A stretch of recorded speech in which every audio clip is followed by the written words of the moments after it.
And tonight we're going in depth on the lethal injection carried out this morning on Oklahoma death row inmate John Hansen. Hansen was sentenced to death for the 1999 carjacking, kidnapping, and murder of Mary Bowles and the death of Gerald Thurman, an innocent man witnessing part of that crime in progress.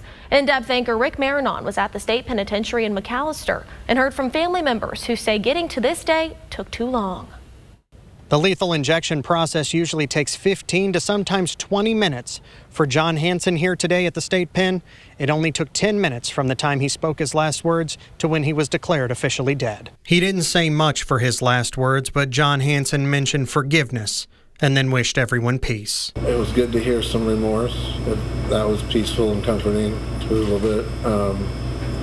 It's just horrific that everybody loses, all families lose in this situation. Nobody's a winner. After more than a quarter of a century behind bars, Hansen was executed for killing retired banking executive 77-year-old Mary Bowles after he first carjacked and kidnapped her from Promenade Mall while she was exercising. That's in addition to the murder of Gerald Thurman in the same 1999 crime spree. I'm relieved that it's over with, yes. Bowles' niece, Sarah Parker Mooney, says her family's wait for this day was too long, a day she says some of her family members died waiting for. Capital punishment is not an effective form of justice when it takes 26 years.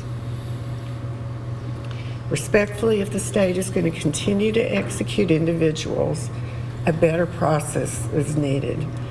This existing process is broken. It was also a day originally scheduled to happen in 2022, but was delayed by politics. Hansen was in federal prison in Louisiana for bank robbery when the state of Oklahoma announced it was ready to execute him. The Biden administration refused to turn him over to the Oklahoma Department of Corrections, citing opposition to the death penalty. The family openly thanked the Trump administration for granting Attorney General Gentner Drummond's request to hand him over earlier this year. I'm just very thankful everything went through and it's finalized and we're at the finish line with this. Mooney says she was worried a last-minute stay over problems with the clemency hearing was going to continue to drag out, a moment she and other friends and family have needed for decades. But the Court of Criminal Appeals overturned the stay Wednesday. It was a ridiculous exercise. Expensive and ridiculous. By Mooney's side was Jake Thurman. Jake's father owned the dirt pit Hansen and an accomplice were going to kill and dump Mary's body in. Gerald Thurman was trying to lock the men in his dirt pit to call for help and assist police, but was killed trying to do so. I feel like we have some closure and our families can pick up the pieces now and move forward. Jake says once Hansen was declared dead, it was the first time in years he felt some peace about his family's tragedy. I'm starting to feel lighter. Yeah. Hansen did not request a last meal, and there were no complications. John Hansen had no friends or family joining him in the chamber to see this through, aside from that pastor who was there praying over him and reading the Bible. We're told the only other witness on Hansen's side was either a legal aide or some kind of legal investigator who has helped him in this case. At the state pen in McAllister, covering news that matters, I'm Rick Marinon, Fox 23 News. John Hansen did not act alone. The deaths of Mary Bowles and Gerald Thurman were just a part of a multi-day crime spree. This is security camera video of John Hansen and his accomplice, Victor Miller, robbing a Tulsa Metro credit union. Miller is more commonly associated with killing Gerald Thurman during the crime spree, while Bowles' death is associated more so with Hansen's actions.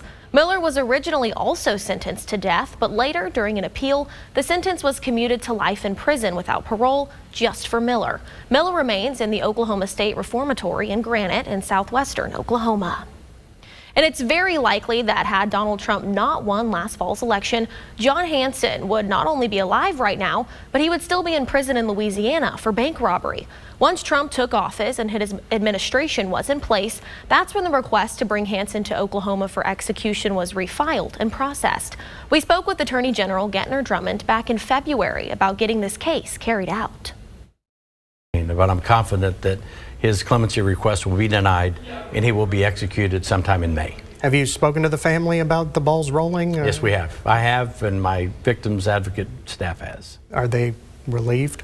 I think it's been so long, there's temerity and concern, but I have assured them that we will deliver.